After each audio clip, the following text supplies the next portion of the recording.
Jehova mufudzi wangu, hapana chandingashaiwa, anondivatisa pasi pamafuro manyoro. Ini anondisesetsa pamvura inozorotsa, inozorotsa. Ini anondisesetsa, ini pamvura inozorotsa. Ini anondisesetsa, ini pamvura inozorotsa. Anoponesa mweya wangu, anondifambisa munzira idzo dzokururama,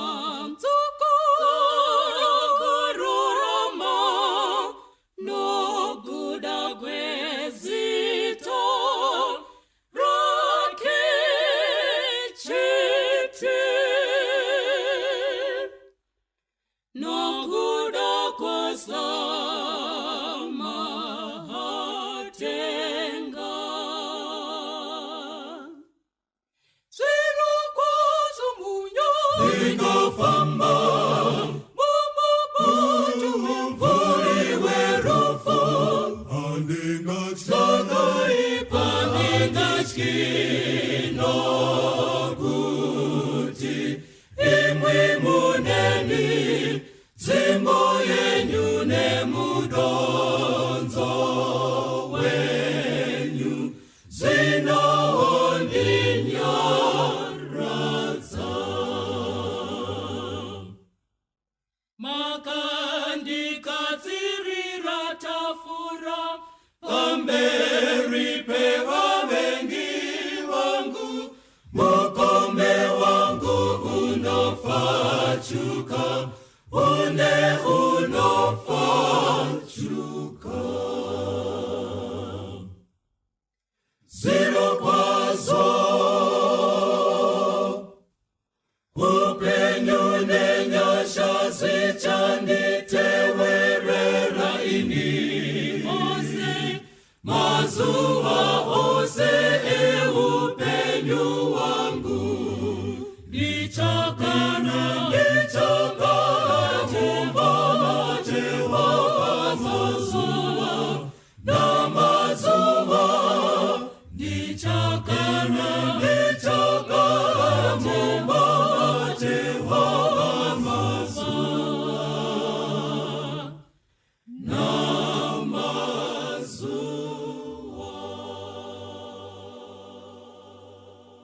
Toda kuchingamidzai zvakare pachirongwa chino chepadare, tichivimba kuti muri kukomborerwa nemaprograms anoitwa paMandara SDA online. Tisati tapinda munyaya dziriko iri kupisa muzuva ranhasi, regai tikumbire our very own coach, pastor, vatinamatire Pastor Ngwara. Ngatinamate.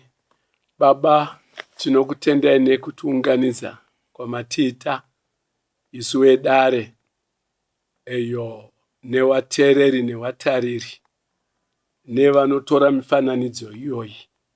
Taingakumbira Mwari kuti njere yenyu, rudo rwenyu zvive nesu, tibetsere pakudzidza nekuwakana muupenyu. Programu iyi yapera, misha yakawanda ngaiunzwe kufara, iunzwe budiriro mukati meupenyu, nekuti munenge mapa ungwaru unobva kwamuri. Musara Jesu namata, amen. Amen. Rusape oye. Zvaita.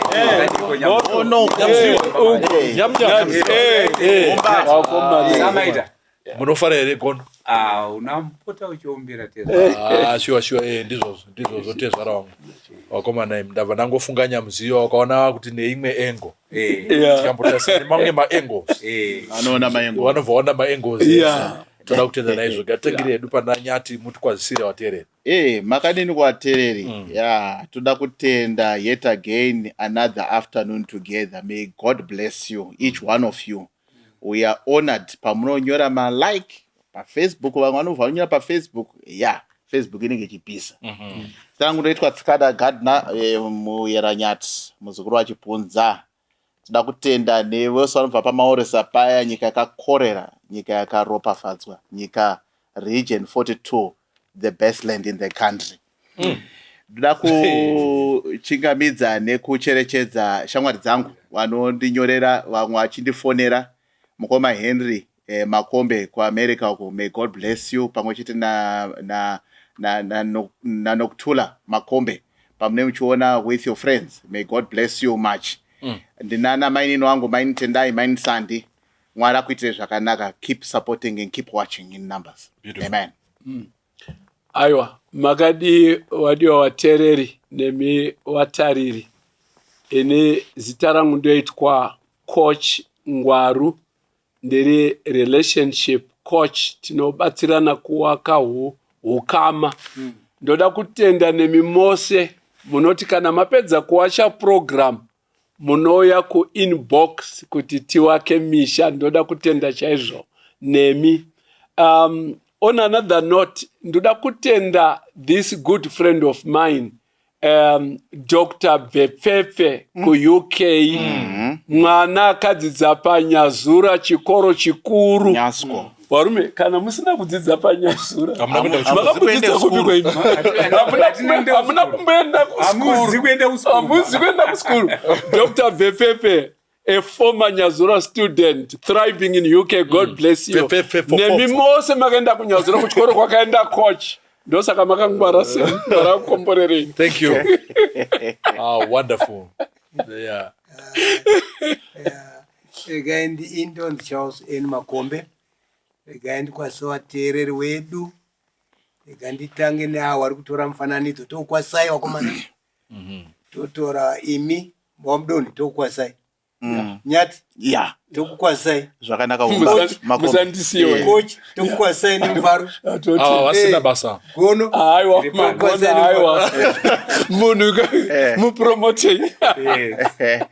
Osokwasa vamwe vose. Tokwasisa vose wanoteerera pachirongwa ichi. Mwari akukomborerei. You are doing a good job. Mwari akukomborerei. Amen. Amen. Amen. Amen. Thank you. Thank you. Mufaro wangu kukukwasai pazuva ranhasi pachirongwa chedu chepadare. Ini ndinoitwa Ernest Mpunga. Nhasi ndoda kumbokwazisa vanhu vari munzvimbo dzakati dzinotarisa chirongwa chepadare, vachipa makoments, vachikurukura semhuri. KuCape Town kune mhuri yangu vanoungana masabata masikati vachiona chirongwa, Victor nemudzimai, Fadzi nevana nevazukuru. Keep it up. Ndine mukwasha wangu nedhota wangu ari kuAustralia. Vanowacha chirongwa ichi zvekuti uyai muone. Mwari vakuitirei zvakanaka.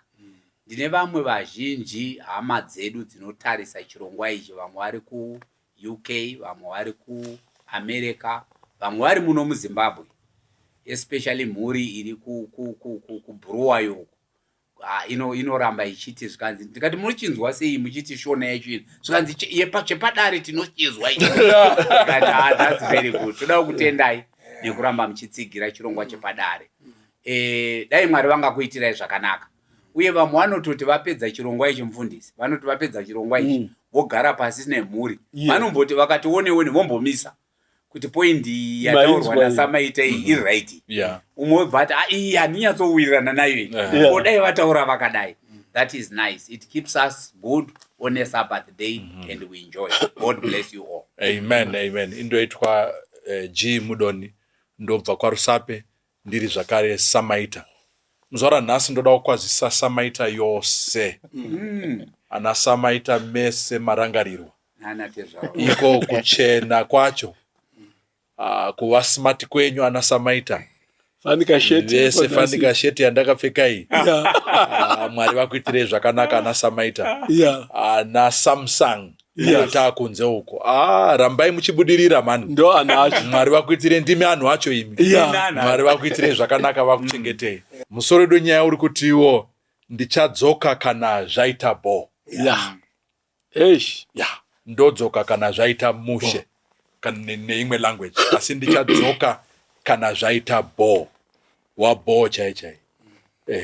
Saka kune vakatiwo ndichaenda asi ndozodzoka. Vanogadzirirai musha.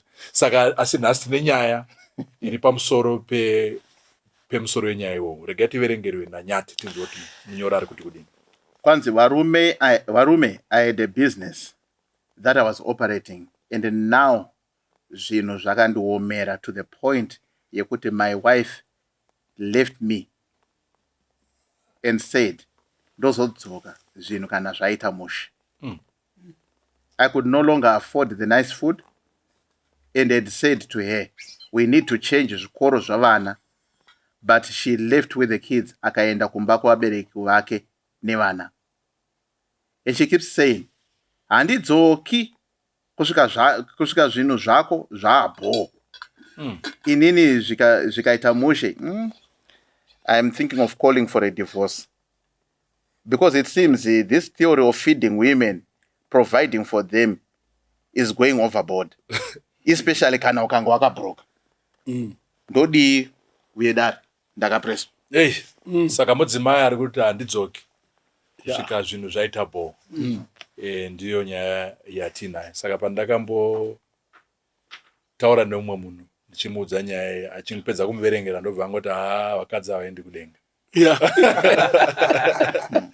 Ndoangari mashoko ake. So ndo nyaya yatinayo. Regai tiverengerwe vhesi tinzwe kuti riri kuti kudini. Toda kuverenga mubhuku raRute chitsauko 1 vhesi ya16. Iri kuti zvino Rute akati, musandimanikidzira kuti ndikusiyei kana kuti ndidzokere kune vekwangu.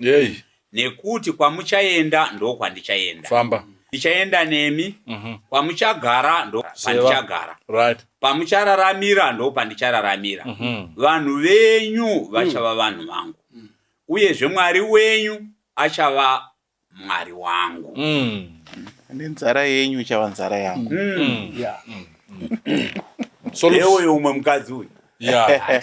Itoda mbuyingengena iyi. Timboirowa titangire pasolusa via mutoko. Anyway, thanks very much netsamba rawerengwa. Wadiwa hama, kana muri kuona tsamba rawerengwa iri, eyo riri kutaura nyaya pakati pemuroora nawamwene. Apa pari kutaurwa nemuroora akasvika imwe degree yekunzwisa kuti chinonzi kuroorwa chii. Rute aroorwa akabva arasa passport nechitupa chekumusha kwawo ndokubva atokanganwa kuti atomwana akabva kune vabereki wake. Ndokuzviudza kuti murume wangu neni tachinhu chimwe chete, and hama dzemurume wangu ndo watowanhu wangu as if they are biological parents. Ndo paari kuti kuna wamwene wake Naomi, kwamuri kuenda ka mai mati ndichaendepi kumusha ndakasiya ndimi maamai vangu. Itsamba iyi tinowanzoishandisa zvikuru sei patinochatisa vanhu kuti vanhu vanzwisise commitment yewanano kuti ka idi ruri rwese nemumvura muurombo uchawa murume wangu uchawa mukadzi wangu. Zvakanaka zvakaipa sei uri murume wangu uri mudzimai wangu. Kunyange mukurwarirwa mumwe anorwara vanhu vaMwari. Uri murume wangu kunyange uchirwara, uri mudzimai wangu kunyange uchirwara. Ndo the highest degree ingasvikwe in a relationship. Saka tiri kuti izvo mhiko dzatinotora pamuchato dziyaka handi dzekungotizodya makeke, dzinozoitika in real life. Poverty comes in real life. Illness comes in real life. Woita sei kana zvadaro? I think Maya wanda obetserwa. Yes. Thank you very much. Because ndakamira kuzonzwa kuti Pastor Ngwari wachaifambisa sei nyaya. Wabva wangoti Maya wada kutobetserwa. Watotigain. Saka wao ndajara unge ndiri kusaidiana mai. Tichaona oneni. Thank you so much. Regai tuye pana Nyati tichienda kunahumba. Just kungovhurira nyaya yedu kana zvinhu zvabho ndo pandichadzoka. Yeah, indanda tungoitangira ngo pa context yenyaya iyi. Murume uyu ari kunyora tsamba from a perspective of seasons eupenyu. He is in a valley. And the season valley, a lot of men and a lot of us have gone through that. I think there are a lot of discussions that takamboita dzaitaura nema-seasons. Ma-seasons anotova very real. And pampatota mufundisi, the marital vow yatinoita pamuchato kazhinji inoitwa pamberi pevanhu. Tinge titone makeke, titone mota panze, malimousine, mahelicopter. It's in the high noon of life. It's kazhinji. And we commit to things. Okay, no one prays for this day. But when that day then comes, the test of how strong the bond is. And the pain yemurumoyo. Can you imagine? Ari kuita kunge job kao. Kuti basa rapera. Okay, basa rapera in the sense of business rapasina. Mai wabva waenda wafuti. Not only mai chete vana wabva waenda. And here is a man who is in pain. Paari kufunga kuti ndinotsvaga munhu wekuti ndogona kuti andinyaradze, andibatsiro, andipo courage, andipo assistance. That voice is no more. Saka, what should a man do? Mambo pa remark yekutanga yange iri kuita nge iri light hearted yekuti madzimai aende kuchechi aende kudenga. What should a man do? Kana zvinhu zvikanga zvaoma, haasisiri here as sweet as that guy when things were rose. Ndo paari kutaura kuti kana inini zvinhu zvangu zvatitira mushe, and I think kuti I will seek another life because maybe I made a mistake. Ndo zvaari kutaura. Saka I think kuti there are a lot of men out there having a hard time, having a hard day. I'm hoping with this discussion, ichataura to that guy who's having a hard day and a hard time. Yeah. When things fall apart. When as you rightfully say. That in every journey of a man, in some men, most men, zvinodai so. Munhu achitsvaga kurarama adai, when the business is going on well, because pandaitaura nemurume aitoti, you know, tatine soft life. And ndakuona sekunge mudzimai wangu just loved the soft life. Maybe we also need to teach women how to live with how things, to love the men and not his love, things. Yes, and not the things only. But to have that balance muzvese tingetritese. Getine panaumba. Ndine experience ndakasangana nayo. Pane hama yangu akarwarirwa nemudzimai for 8 years solid. Ndaenda ikoko ndinonamata tichidini ihama yangu. Paakazofa akapa statement murume. Akati ndakatora mavows ekuti in sickness, in health, in goodness, ndichachengeta. Ndakazadzisa chidiso changu chendakaisa pachena kuvanhu. Kuti kana ndasvika matambudziko angave mudzimai arwara, ndichamuchengeta until death do us apart. So ndo zvaifanirwa kuitwa nemudzimai uyu. But tichataura nezvako. Okay, thank you. Maita hii ndofunga muenzaniso Ruthe ndo wanda kutora kuti commitment muchato commitment and isiri seasonal commitment lifetime commitment. Correct. And kazhinji kacho zvako chiri kunyanya kushamisa panyaya iyi yataverenga nhasi ndechekuti vakadzi kazhinji kacho vanoonekwa sevari very enduring, very understanding, very persevering. Nekuti vanoenda masituations ekuti kana baba vasiri pabasa unotoona kuti mai vanotogona kutoriritira mhuri, zvinhu zvichitofamba waripo pamba pavo. Kesi yekuti kana kwaakupisa ndombodzoka kwedu, kana kwaakudziya ndodzoka kumurume, haisiri kesi dzinonyanya kuzivikanwa, dzakanyanya kujairika zvakanyanya. That's why even vhesi yataverenga nhasi mubhaibheri iri kutsimbiridza pfungwa iyoyo yekuti Rute ari kuti imimi ndimi mwene wangu, anga afirwa nemurume. Vamwene vakatoti chitodzoka iyeyu kumusha kwenyu vasikana. Undowanikwa kune mumwe. mundotsvaga mundoroorwa zvenyu mutange new life, move on. Ndo zvatovapo izvo. Atofa asi uye anoti aiwa kwete, inini ndakadanana nemwana wenyu akafa, ndimi matova mai vangu. Ndimi matova mai vangu from now onwards. Ende chinozopedzisira ndechekuti in the context yechikristu anobva ati mwari wenyu achava mwari wangu. Saka toona kuti masituations ari mavalues eupenyu anoda mwari kunge tiri pedyo naye. Ndo I think chimwe chinogona kunge chaleka mukati meukama uhu. Kuti tikangohuita nehunyama hwedu tinongoona sekuti the relationship is happy kana tiri kudya pizza. Kana pizza pasisina hukama hapasisina. Saka tichakurukura hedu tichakurukura toona kuti baba ava tingavabatsira sei. Ende vazoendawo pamberi vakuti inini zvangu zvaitawo bho. Kuti inini I will take my revenge. Zvino mukaona mumarriage mekurevengeana kuti kwenyu kuchafiwawo. I'm glad you brought that. Thank you. Yes, coach. Regai ndimbo shamisa wadare. That is if it is a surprise to you guys. Nemi watereri na anzi musokosa.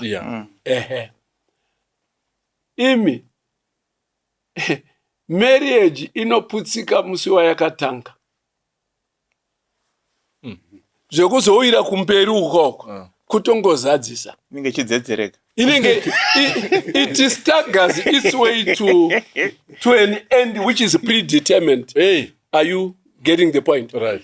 Ndikuedza kuti kudi ndikutizo, if a marriage is started on weak values, we have already set a precursor for its end. Yay. Are you? It's not, of course, let me correct myself. It's not in every case that muchato waputsika nemhaka kuti wakatanga zvisiri right. But I want to tell you, in many cases, michato yedu tiri kuiputsa musi watunoitanga. Munoda kuti naiko chingwaru munoda kuti kudi. Munoda kudai so. Member yanyora tsamba inogona kunge yaka oza kuflasha mari flamboyance. Are you getting the point? Mayava ndokudyira to materialism yakapangidzika. Wakanyengwa nemari. Are you getting? Wakadanana nemari. Wakada mari yemukomano. Saka kana mayawo wakada upfumi hwemember. Anditi saka kana upfumi hwacho hwaendaka reason uda kuti wagarire because reason yekudanana kwachoka haichisipo. Are you getting the point? So I want to say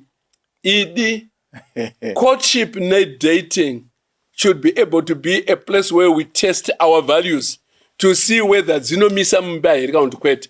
Nyaya yekudzingirira beauty nekudzingirira mari, a lot of people are regretting. Beauty yaenda mai waya wakuwatarisa kudai soko ende mari yaenda utasa murume uyo motikari yekuti pushai isai mu3 pushai. So how we start marriage may actually precondition it for its demise if you are not careful. Okay. One guy akarora musikana aimba zvakanaka. One night akamuka ndobva atarisa musikana uyo akati chindakada pachiapo. Realize zvikati no aimba zvikati muka uimbe kuti adzoserwe paya. Ndio kutaura Exactly. kuti inotanga iri weak nezvinhu zviri weak. Yes. So I mean hazvimiri at the end of it all.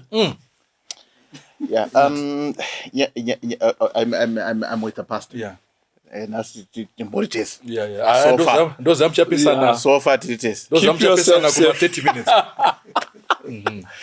Tsamba iri kutanga ichinyora ichitiwo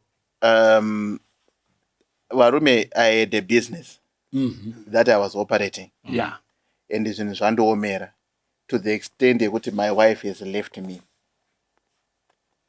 Murikuona manyoro ari kuti iye wacho muridzi wenyaya wacho. Exactly. I had a business that was flourishing, but zvinhu zvandoomera to the extent business rabroka business to the extent yekuti mudzimai abva aenda. Zvinhu kubatana kwazvo ka. No, muri right. Chatingazivi ndechekuti akaroora aine business here. Maybe ndo patisingazivi manje. Well, we don't know, but I think I know muri right. Yeah. His reasoning pfungwa yange namfundisi. His reasoning iri kuita sekuti the relationship anchored on the success of the business. Exactly. No, you are right. Yeah. Saka I think he has his answer in his opening remark. Exactly. Because they anchored their relationship on the wrong things. Yeah. Because Maya Vangwari Mumba for the reasons things were good, they could flash, they could do that, they could, the world would recognize that they are a certain level, a certain class. When those things are removed, then hapana musha. So I'm just saying maybe as we are going to discuss, there are viewers out there who need to understand that there are things of higher value that keep homes. And the money used well will help us to enjoy those things that make us grow close. Not to then say kuti mara ina basa. We know I don't think the discussion is going to say kuti mara ina basa. But it's how we value it and its place in the home. Yes. Its place in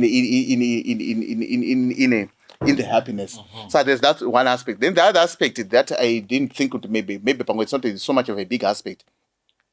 But the in-laws mwana akamhanya kumba mufundisi akabva ati kumba kuti afa nenzara murume wangu atotadza kutotichengeta zvikati gara hako mwanangu gara hako vazukuru vangu ndovachengeta murume ava atadza kuendesa vana kuchikoro gara hako mwanangu vazukuru vangu ndovaita sei ndotovaendesa kuchikoro.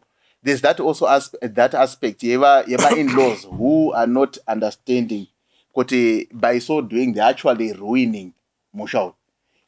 Reading it on face value apachisina musha, even if mari ikanga iripo apasina musha.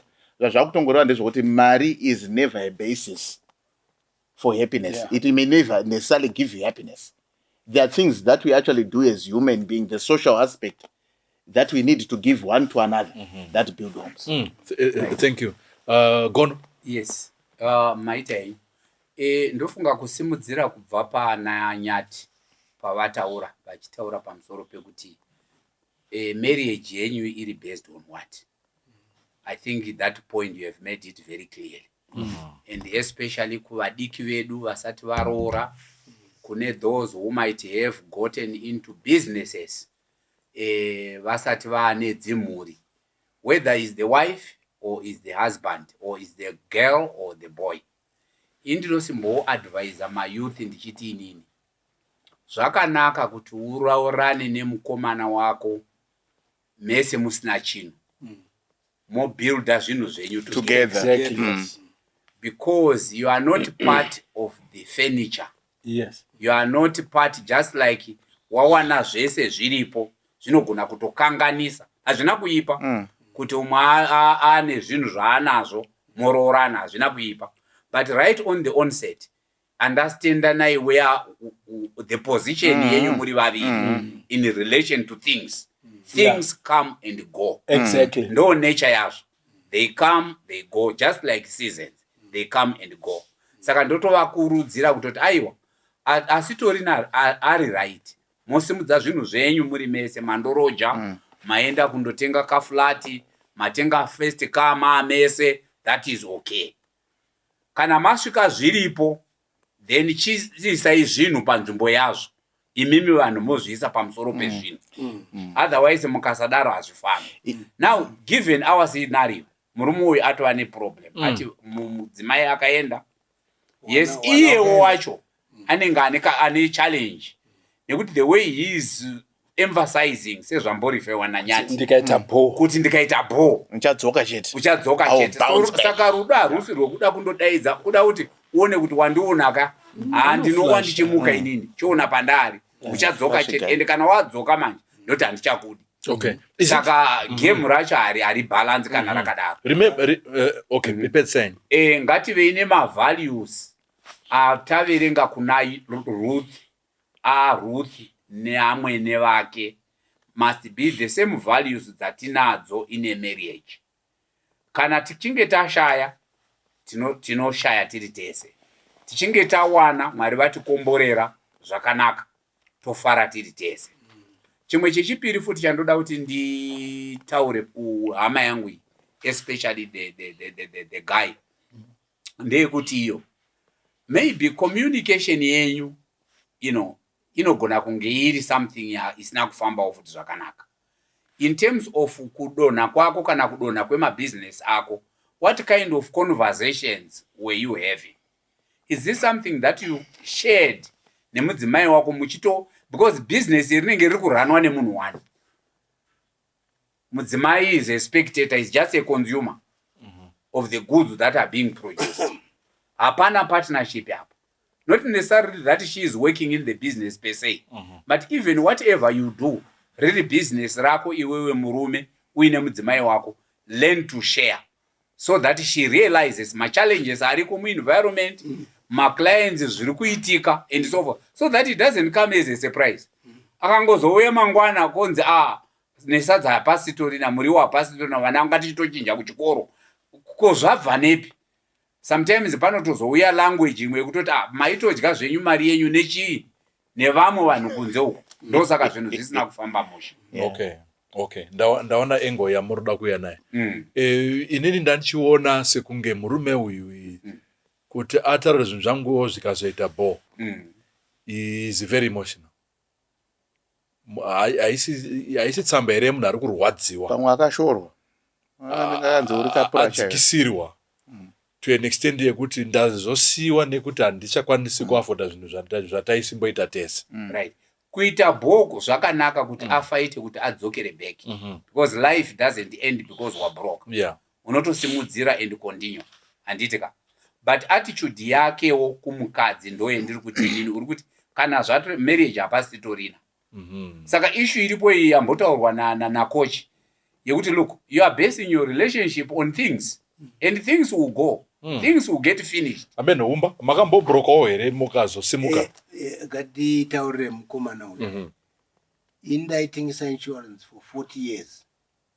I had saved money and my insurance ndakatarisira mari yakanaka. So pakauya inflation, mari ndakange ndinayo yose mubhanka, it ended up to be $5. It was me in my life. And hama dzishamwari dzangu dzakaenda through that process, not one of them are still alive. They died in my frustrations. So when you go into business, wapinda business, but two things need to come business. Right. That's what I want you to encourage him and others. I like that you have gone through that as well. So pane zvinhu zviviri zvinoitika business. One, unogona kubudirira or unogona kubroka. Zvino hama yangu yakabroka. It's like a season. Yetarima totashaya mvura. Anditi izvo. Taita kwa vanhu varima wadyara but hakuna mvura. Season yacho. Zvino this year takaita mvura yakanaka, isn't it? Season yacho.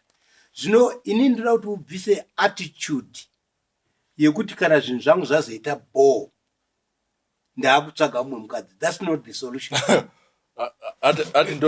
Just a little testimony. All right, that's not a solution. All right. You could divorce. Haisi solution. Let's tell yourself good right mdzimai akaenda uko. The little that you have, maybe you are supporting the children vari ikoko, wana sekuri ikoko, maybe you are going there uchindoona. Solution haisiri pakudivorce. Solution ndeyekugadzira kuti zvino ndochidini kana waita zvakanaka kuti mudzimai ndadini chidzoka back, but ndaifungira kuti anomutora back even if asati adini aitabo. Let's say this is your son. Yeah. Anga achifurisha business rake abroka, mukadzi ndobva musendobva achiti baba, mukadzi wangu aenda, ona message yatonyora ati kuno kwandouyi ndotozouya kana wane mari wapa status ayo ari auya zokudzai kumba mukadzi aenda atizoni ndinotozouya kumba kana wadzokera pastatus yaunga uri kana wane mari iko zvino izvi ndakumbonogara kumba kwabereki vangu. If there is no camera, what would be your advice? Let's say there's no camera.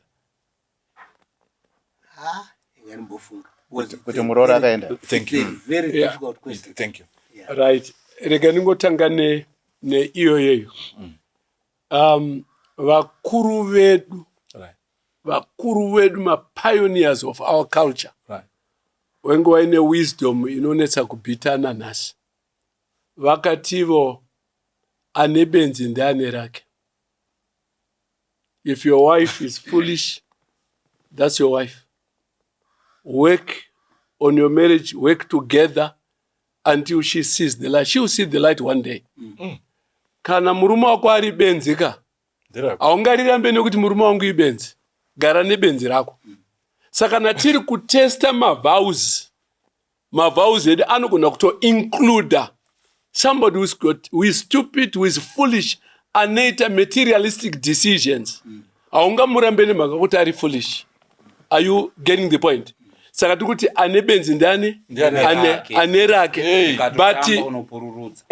But zvekuti vanhu vadanirane nekuda materialism. Yeah. I think I don't want to repeat. Gone has put it right. Varume rega ndikutaura, I think I've once repeated nyaya iyi pano PADARE. Wadiwa hama ini nalizi takarorana tiri the poorest of the poor. Tikapinda mumba tisina tiri form 2 tese pasina ane course. Tikashanda tikaita O levels, tikaita degree, tikapedza iye zvinokuita doctor, kuita what and so on. National tama coach. When people look at us, they celebrate. Look at this couple. But zvakabva mukushingaira nekubuilda nekusimbisana tos. One thing I don't forget, wadiwa hama, muBotswana bvunzai mairachi takambobika mari. Zvazvekunzi ndo varungu vedu awa tichipinza motikari mukambari chipinda maofisi taibika mari. Warume champupuri chakauya. To cut the long story short, champupuri chakauya. We became the poorest of. I will not forget your 1995 to 96. Taichengetwa nesangano rekuTlokweng Church. Ndo wauya nemafuta nebeans nehupu. Wekuchengeta people who had almost become millionaires. Takasvika pakuchengetwa. But chandinoda, mudzimai wangu akamira neni in that tough time. Mu bedroom akagara akati Lizzy, akati Mike, ndiri kufunga plan. Ndei, rega ndindohodha bhutsu kubhurowa tichitengesa muno muBotswana. Akatichengeta for a year. Ini ndisina kana income, vana zvinhu zvakaoma. My wife stood up and said, Mike, don't worry. Zvichanaka chete one day. Let's push. I want to encourage Anamai. Suffer with your husband. Struggle with your husband. Yeah. Musa Musie, this man who is a provider at some stage needs also to be a provider. Thank you. When the chips are down. Thank you. Be provided when the chips are down. Yes. Thank you. In a way. Thank you. Yes. Thank Yeah, you. to be To be provided. supported, yes. Yeah. Ndatukuti kweni pamupfunga Yeah, Mataura. Aiwa, but Mataura. Yeah, The point is that man who is a provider also needs a provider. Exactly. When the chips are down. Exactly. Hey, that's powerful. I don't know why I feel like calling you Mike and Lizzy. Thomas type. Yes. But the Mataura Amaita Yeah. you're encouraging women Yes. also. Anditika. Exactly. Yes. And also you're telling men, look, it's not one. Zvinonika. We went through these things. Baba taibata But we mari. are Hazvina here. kutombonyepera. Anditika. Yes. If Lizzy had left, Can you imagine? at that particular time. Ovati Ndichadzoka Kana Zvaita bo. What was going to what would you say? It will be a complete devastation. Correct. I think chatisingati padare panapa paka ndechekuda kupresenta an angelic man who is Pastor Ngwaro. Yes. Or Ningirini. I think I would equally feel like that man. Could after having walked together this part of life, Right. you leave me when my chips are down. That would be betrayal of the highest order. Hey, thank you. Unombozo kana Toya. tichiwanana kudai zvandiri. Unomboimpressawo, isn't it? Indisozo. Wangu mudzimai achitanga ndiye akavhura kamota ndakatenga keshi. Pausa. Ndizokayibhuya. Ndikaisa mamag wheels. Kana zvaitwa ndadzika down anga ndirambe ndekuti zvinhu zvichava hapasina.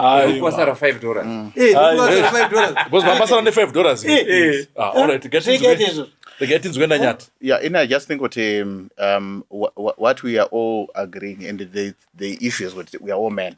Yeah. I think the biggest thing that a man wants is kukuzirirwa kana zvinzviri, right? Yes. When I'm doing well, kandiri take pride in me. I'll push on, and I'll go on. And when things appear they are going south, I still also need to no, it's okay, you come back, That's you bounce, you bounce back. Amen. So I think that aspect women need to understand, because whilst men may present this ego and saying that I'm macho, like this guy is saying that I'll bounce back. Yes. He's thinking that one day will come. My day will come. And he may never. Yeah, the day may never come. But I'm happy that he's thinking this way. Yeah, because this hope, makes him wake up tomorrow morning and try again. Exactly. He's even better. Kana paina izwiramai rukuta kuti He'll do it, he'll make it. inini ndambotaura paipai ndasingadi kuti ndiende ikoko. I don't want to talk about the in-laws. I think they've done well in quotation marks in trying to name cushion. What is Ramai? What is Ramai in quotation marks? But I think kuti kuna baba vane mwana uyu mudzimai wemunhu, if I could put it that way. He also needs to put himself from that perspective. Kuti semurume, what is the idea? Kana kuri kubatsira, fine, okay, batsira motora vana. But allow the woman to go and support the husband, because that man needs that support, right? Emotionally and psychologically, socially. He needs that support. Ukatambodzeka, you are making losses, gospel, and things are bad. You are coming back home, I've tried this, it doesn't work. I've tried that, it doesn't work. That other voice, even if it's not really giving you a business idea, but just to say, no, my husband, you are doing well. It gives you hope for tomorrow. Removing it is killing him. So I think what Maslow's hierarchy of needs, we all want to belong. We all want to be loved. Yes. Above shelter and the physiological needs. And at the end of the day, we need to be loved. We want to belong. And you remove that from me.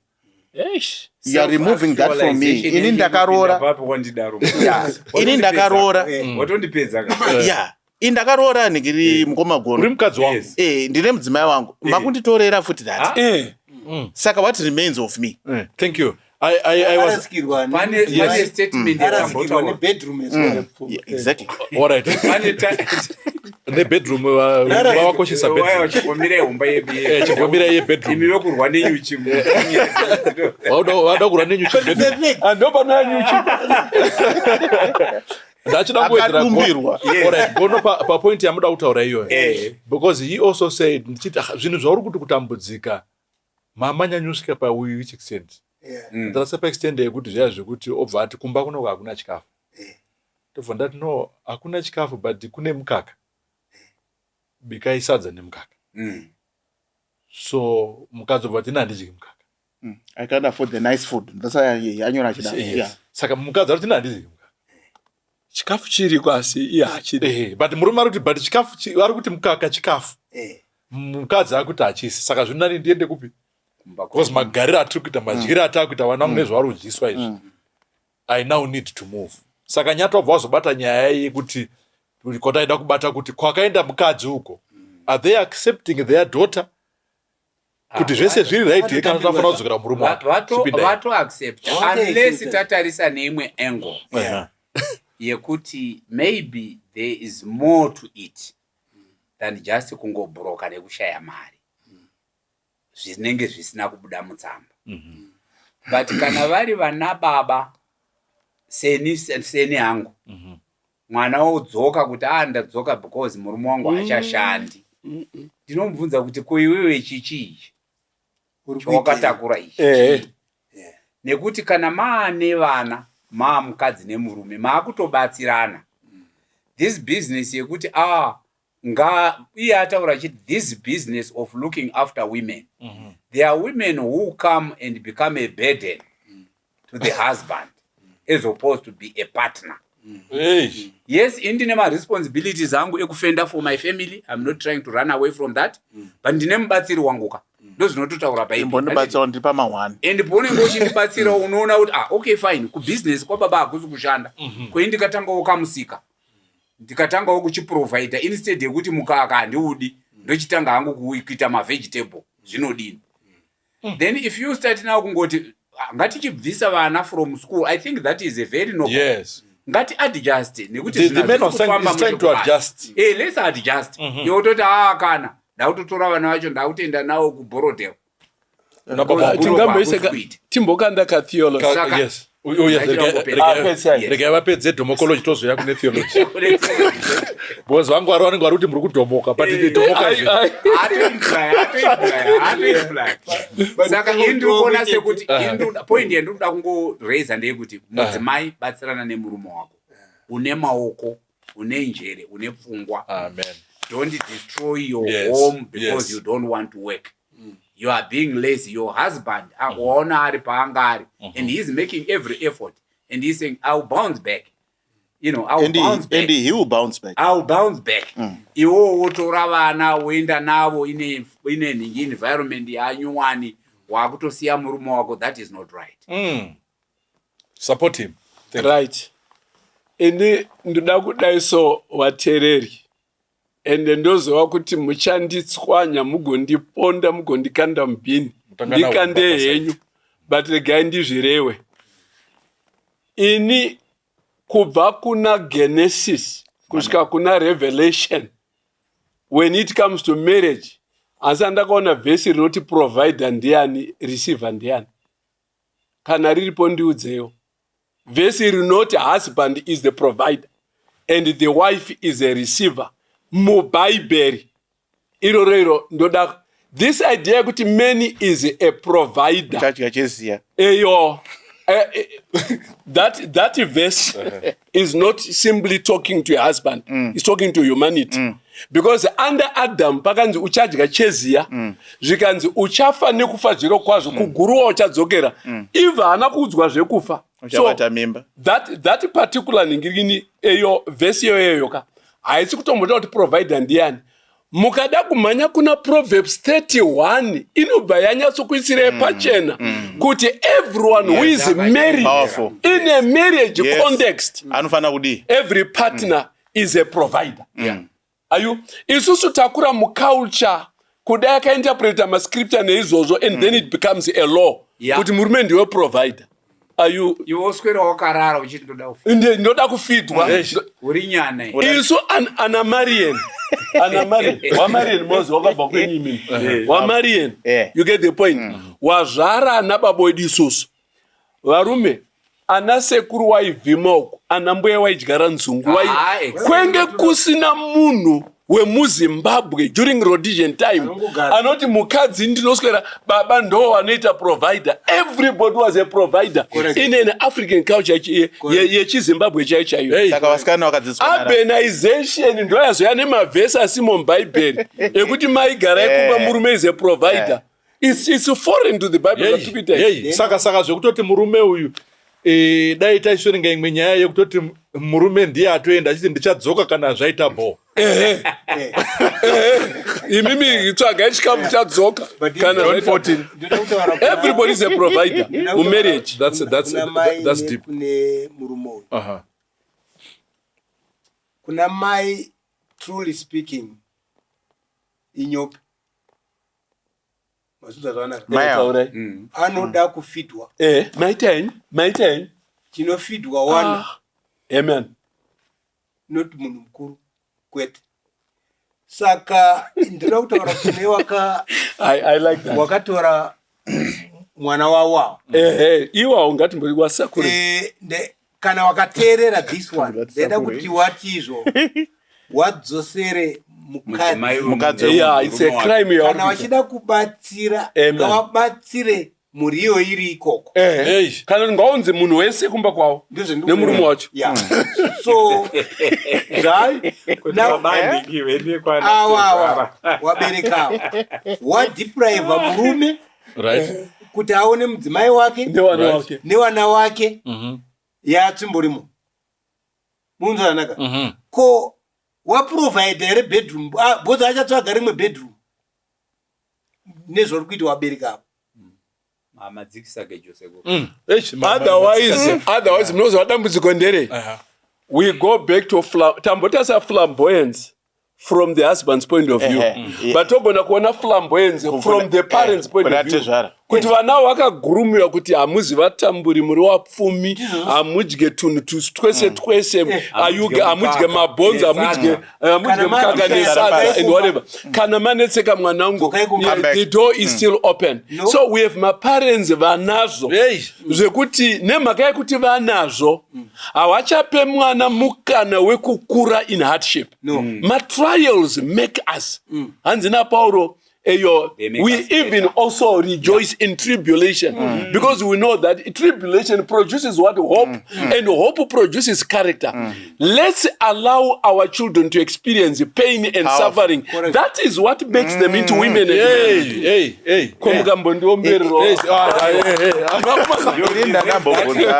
Ndanambobvunza mubvunzo wekuti vangu vari kutaura vari kumusoro havana kunzwa mubvunzo ndavabvunza pamuta nyaya yana wamareni paya mukati the old people vakadzidza these values of hard work and providing on equity basis. Vana kubvunzai mubvunzo muri pamusoro ndikati saka vana vasikana vatanawo vakafundiswa nani? Hamuna kunzwa mubvunzo iwoyo. Ndopindura. Muda kupindura. Munhu first generation ana Marian hard work ndobva yazvara nababa wedu second generation hard work are you getting me? Ana Francis ndokuzvara isu ndokurerwa mu hard work chinowa nechitorobo 1 am chimutswa na 2 am isusu manje tazoita ma-O level taenda tikati vana vedu will never suffer like this. We are the ones who have destroyed this generation. You see what's the pattern now? Mwana uyu musikana ndiye mwana wenyu kawo handiti kanti generation ika iye vake manje uyu atori nani atori raito vake manje don't even say avatoendi vake manje ka vakatofundiswa kuti kana wapinda pama1 don't wait and die tiza uye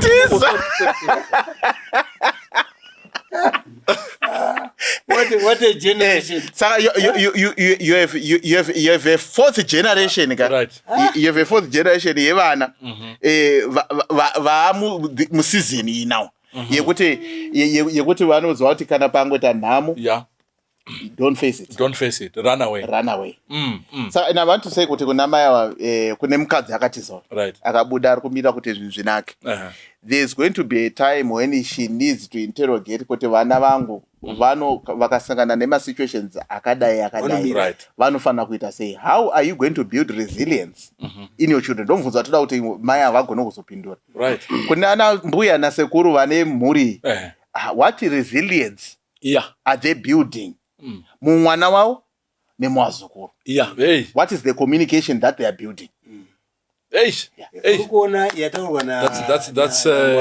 deep. Yekuti wana Marieni na ana Feresi ya mai wangu inini. Kana waidzoka uri mukadzi musikana uchibva uko uchiuya uko waisagara. Kundadzoka. It was an head off. Wadzokere. Aurari pamba ipapo. No azvite. Unodzokera back imba chakafukidza imba mai matenga go ende Imba face mukadzi. nhamu yako Alright. ende ichanaka Alright. ngainaka uripo. Okay, And ngatiende theologically, sorry. Yes. Theologically, mfundisi will help me. ngwari makupinda theological. Takurowa. Makupinda So nyaya. Lucy tiri kuenda. Anditi Mateo 19 Yeah. inotsanangura ma-reasons angangova plausible. Yes. Ekuti imba ingapazwa. Exactly. And one of them is definitely not this situation. No. There's only one. Yeah. Yeupombwe. Yeupombwe. Yeah. Saka maya kana vari kubva mumusha umo vari kubva for other reasons other than the provisions dzekukura kwedu according to the values atakura nadzo ndo dzatsanangurwa dzebhaibheri chaiyo riri kuramba harisi kutombopa permission yekuti munhu angaita decision yekuti angabuda mumba make because wapiwa sadza nelactosadza neice cream ndakuenda kuna baba wangu. It touches a move. But do you know, in fact, ukatobuda mumba uri kutaura kuti handichadzoka kana wabuda. Rega tiende pama-main points atanga ari munyaya. The first one inowa ndo topic yedu nhasi yekuti ndichadzoka kana zvabo. kana watobuda haudzokika. That statement is wrong. Ndapusa ndati is evil. Yekwahumba. But is that statement on its own kutaurira mumwe wako in a marriage setup is wrong. Aiwa, zvinoita bho sei iwo usipo. Zvaitwa bho nani. Kuti zviite bho zvinoda tese tiri tu. Tikatora element zvinoda tese tiri tu. Correct. Tapinda panguva yakaoma. Tese. Ngatichishanda tese hard so that zviite bho. Pfungwa yangu iri kuya manje patheology yazo Koshingwaru has messed up our software. Because maybe mukadzi uyo ari kubva from a point of a preacher. Mukadzi ndobva agara achiti the man is the provider, is the giver, feed me, buy me chicken, buy me pizza, buy me a car, all of those things. So if there are no zvese zvikashayikwa ndakumbenda mumba kwedu until you are able to provide for me, then I'll come back home. Right. Ndo yakubrashwa na coach pana. Saka tiri kuda kuicorrecta kuti the two shall become one. And the Bible tisibati verse yavataura kuti inonzi man the provider ndo madzidzisirwa ataingoitwa naiva vafundisi ava vachiti varume ndimi the provider semurume hauroori usina chinhu usati naimba adhama akatanga apuhwa munda asenza mumunda kwakuzodevha kwakuzodini atonema mukadzi ese. But from a practical marriage point of view, from our experience, ndeyekuti kubva kuvabereki vedu, you know, our grandparents, and even our own parents, even isusu, this generation, with our wives, we work together, we support each other. Kana zvinhu zvikaipa kwa baba, izvi mukataura kuti from that time, were you surviving on $5 yanga yasara kwete? Mai vakagama one rumwe rutivi. Probably she was still employed. She was and then she was then supporting the family. Havana kuti aiyozo usisina ndakurova pasi. Saka tiri kuti isusu kuvana vanhasi mubvunzo wamabvunzanyati which is very pertinent. Kuti what do you teach your children? Generation yanhasi iyi vana vedu. Tiri kuti dzidzisai vana venyu kuti vakwanise kushanda. Dzidzisai vana venyu kuti vagone kuzviriritira. Dzidzisai vana venyu kuti when the wind kana kuti when things go south, mira nemumwe wako. That will make you actually stand up much quicker and even stronger because maenda through the furnace together. Just to add on that. Thanks Gono. Inini, I feel the best, or maybe let me say an effective your teacher with the girl child is the mother. Mother ngo play role send a message kune mwanasikana kuti mari inotsvagwa, mari inoshandirwa, chikafu tinochishandira, hatimirire baba chete. Saka mai wakapeta maoko, girl child watotumira message kuna girl child kuti iweweka mwanangu chitotsoga kuroorwa, ukenga waroorwa watoita kabhengi kako, watoneka economy kako, wasina kuroorwa waona kutambura kwanoita, iwe ukaroorwa murume ndiye achakushandira. our women, our wives need to change that particular narrative. Regai, Harare chanzi Salisbury. Harare. Are you getting the point? Kwamure woko. And what have you? Tambos taura. Ma marriages Zimbabwe ewanu watema akangogara ari a double career family. Isagara kwa haifiri na baba ngwaru kunyukena. Wari carpenter gentleman wachitambira maruku. Mai vari kumusha vari kurera mombe nembudzi nehuku wachirima masagi kuzadza matanga matura enzungu nechibawe. She was earning from the field. Daddy was earning from the industry. Akunenga akagara.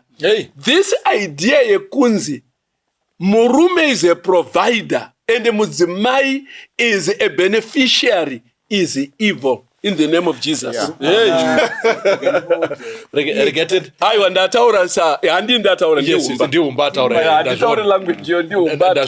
So nditori pamuri ndo kutaura kwenyu kokupesa. Asindanyanya ere. Ayo. No. People need to wait. Kudaba mwinda offer. Bible rinototaura richitiro nyopyo isapiwa chikafu. Alright. What is your message? What is your message to this woman and to the men? Exactly. What encouraging words we can give to the men? Ari kuti zvangu zvikaita bo ndichadivorce. Nemukadzi uyu atizoni ndichadzoka kana zvaita bo. What is your words of encouragement? Nekubetsera mudzimai uyu.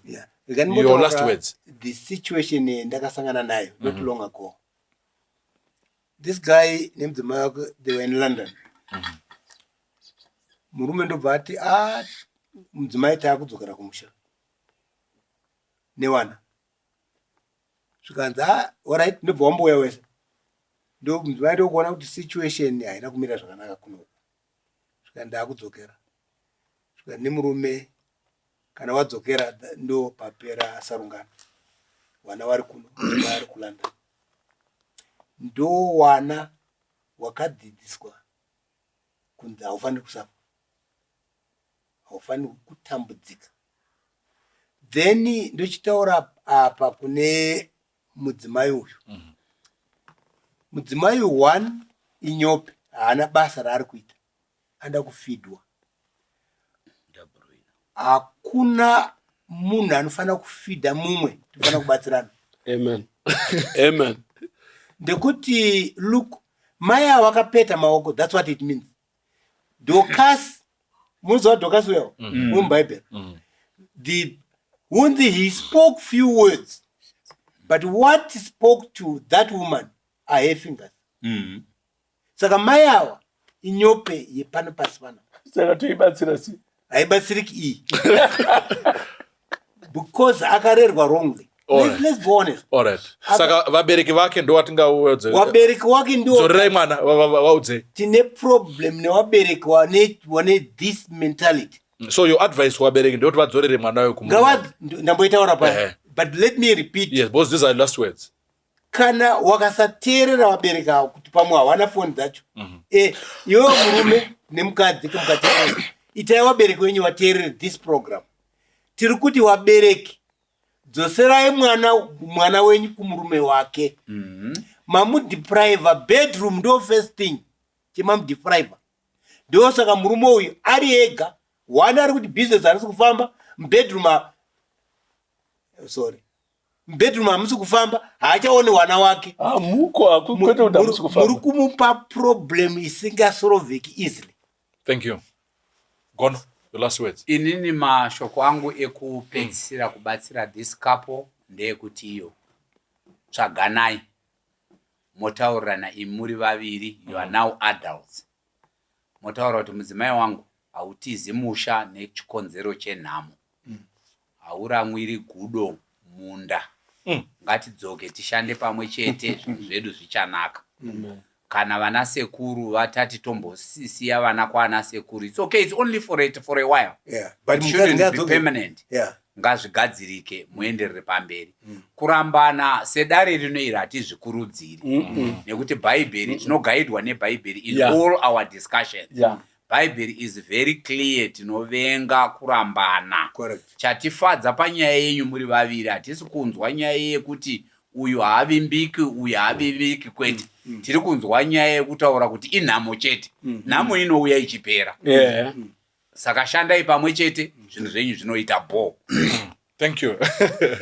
Nyati. I think zvizhinji ndo zvataurwa. Maybe just an angle yandendoda kuti ndingo just also to emphasize kuti tenderodza iyo plate just a little bit ndiri kufungira kuti murume uyu anogona kunge ari kusuffer from something that he caused to some extent. The letter says kuti ndanga ndine business rengere rake aine mudzimai akanga ari kungodya zvanga zvisingazikanwa kuti zvinobvepi chibva kubusiness. Saka the wife was mudzimai anga ari wake ndiye anga ine role yekuti ainvolve mudzimai wake mukati mezvatiri kutaura kuti kubatsirana nekudidi. They had an opportunity to do that. But for whatever reason that could have been advanced. The wife was not part and parcel of that program. And what he is seeing and what he is experiencing is a behavior inokonzerwa nemunhu asingazivi kuti mari inobvepi. Saka I think for that reason there's that immaturity that the wife could have been weaned out through his assistance. The disadvantage now is he appears very adamant that he wants to perpetuate that thinking. Because he is saying what I will bounce back. Yes, that's where I'm coming. He wants to bounce back. He is not saying what we are to a plan together. He wants to bounce back and prove a point. And once it's proven that point, then revenge comes in. So I think that mentality, that line of thinking is defeatist. Nekuti hakuna society inowakwa even kana muri business runs on networks and relationships, knowing people and getting customers. Saka the thinking yandaenda kungomupa ndeyekuti ngave nepfungwa yekuvaka and it is home. Mudzimai ndewake, vana ndevake. Vana tezvara, yes, they may have a negative influence or a positive influence. It's a debate for another day. But essentially musha ndewake. So he has a decision to make. Is money more important than building a home? If he wants that home, then the aspect of building his empire and restarting again is an opportunity to ask the wife, come back. Kutadzoke. Vake vari pamwe chete. Thank you. Amen. Thank you so much. Tikachinzwe na coach motivarire. Saka tiri kuti kudini at the end of the day. Ndodzoka kana zvaita bo. Adzoka uchazondionawo kana zvangu zvazoitawo bo. Tobetsera muridzi. Yes. Anyway, pamatare ese atamboita iri ranhasi ratibatanidza tose. It's very rare to see eye to eye on an issue, but ndiri kutyira hama kuti zvino zvauya padhuze neni ndinosara ndiri right yekuti iye handizomupatsera tatitori boya. Wadiwa wateereri, let me not belabor the points. I think wangu wataura zvakanaka. Chandingade kupedzisira ndichitaura ndechekudaizve. Pane your therapy inonziyo kana kuti kubetsera kunonziko systemic counseling. In other words, systemic is looking at systems. Atore a family in a system, murume nemukadzi, vana, madzitezvara, madzisekuru, and what have you. Dzimweni dzenguva dambudziko rine marriage, it's a reflection yekurwara kwe the whole system. The whole system is sick. Saka kubatsira munhu wani moti tabatsira murume uyu nemudzimai wake tinenge satatombotanga. Ndopekutangira hapo. But mutoona kuti nekumadzitezvara kune nyaya. So the whole system, the whole family structure, yes, extended and what have you. Na pastor wacho. Uyana kwenda unapa. Inga ndendati. Besides fire one. Ndo msia. Saka ndiriku kumbira kudai so wabereki atange nemi wabereki ndimo yekutanga wabereki Genesis 2 verse 24 na Matthew chapter 19 verse 4 to 6 inotiyo kana vana vavanana regai vaendi. Yes. Please burisai mudzimai wemunhu wana wake waendi. They have left. Kana muri kuprovide support, we want to thank you. It's a support, you are a support system. Batsirai mhuri yakakwana yakona kuseparata murume nemukadzi. Batsirai vese vari. The best would have been kuvabatsira wari kwavari. Kumba kwavo kana zvisingagoneke kumba kwamarendi akura business radona. You can temporarily shelter them with the idea yekuti ngavaendi nekuti vakaroorana. Eyo kunemi mudzimai, please mwanangu. Eyo aiwa dzoka kumba. Unoziva zvawandifadza nacho ndechekuti ndichadzoka. Handidi kupedza kupedzera kwawazotaurawo. Ndichadzoka, please. Dzoka achiri mangwanani. Please. Dzoka achiri. I think you have benefited from directing. Dzoka. Kunewo murume, please. Haikona kuita to be flamboyant again in order to divorce. Kana uchida kudivorce chitodivorce akaizve uchiri murombo. Ndo zvinoita sense. But hatikurudzire kurambana. Bible hatiti rambanai nekuti urombo hwadini. And haudivorce munhu nekuti atadza kuita ma-decisions. Otherwise, tese tingarambe wakadzi on daily basis. Saka nokudaro, please, ane benzi ndani rake. Get your family back. Your wife needs you. Yeah. Your children need you. So, aiwa, komborerwai. You are going to be a family again. And you know what? Muchaita marifuti. Hey. Amen. Uko, yafai. Yes.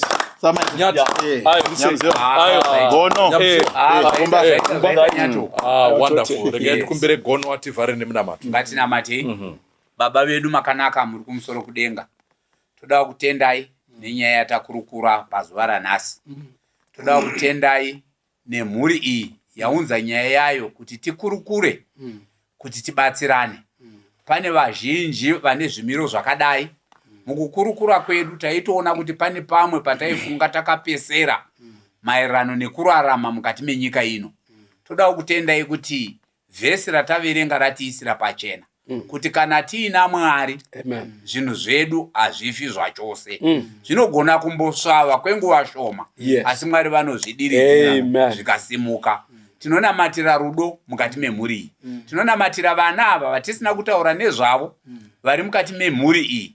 Pavanenge vachitoswa vachienda kwana sekuru vachidzoka kumba vachiona discord iri kuitika pakati pababa namai. Mwari chingovabatsirai kuti vana ava vave nefuture iri bright. Vabereki vave vakushanda vari pamwe chete. Kune mhuri dzese dzine masituations emabusiness avo emabasa avo asiri kufamba zvakanaka. Mwari vandudzai nekuti imi munoti nyika ino nekuzara kwayo ndeyaJehovha. Nevanhu vageremo ndevaJehovha.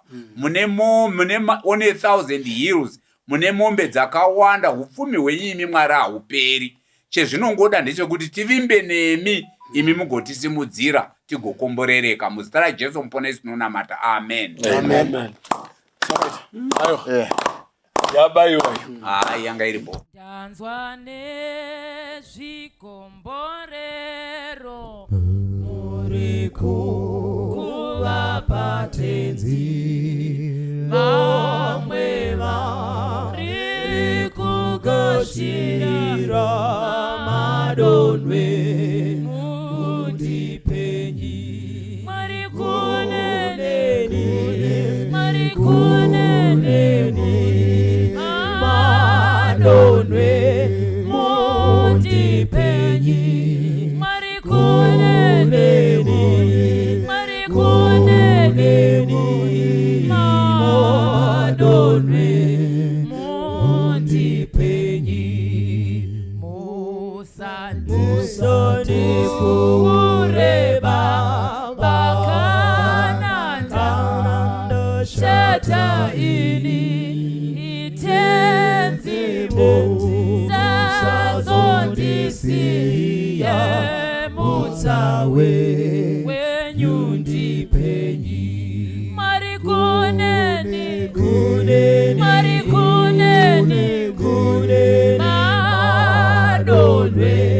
mundipenyi marikuneni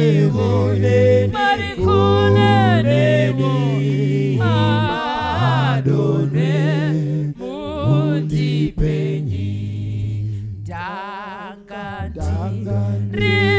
rimuchite matineu rambo ini imoyowa matwange pasi mundisu nungurenyi marikunene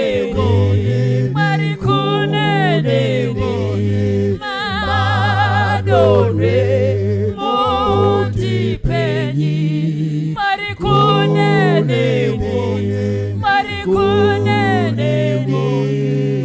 madonwe mundipenyi musafuvu remabofu marapenyi itau bawa wa Jesu arunyara rondipenyi marikunene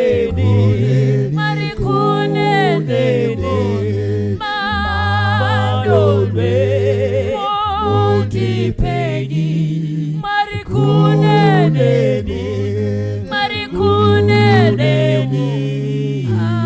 madonwe mundipenyi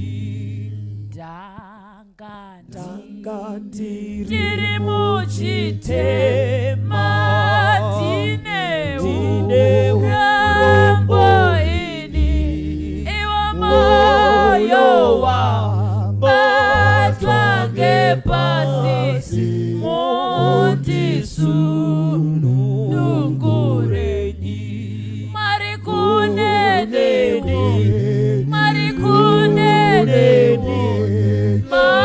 madonwe mundipenyi marikunene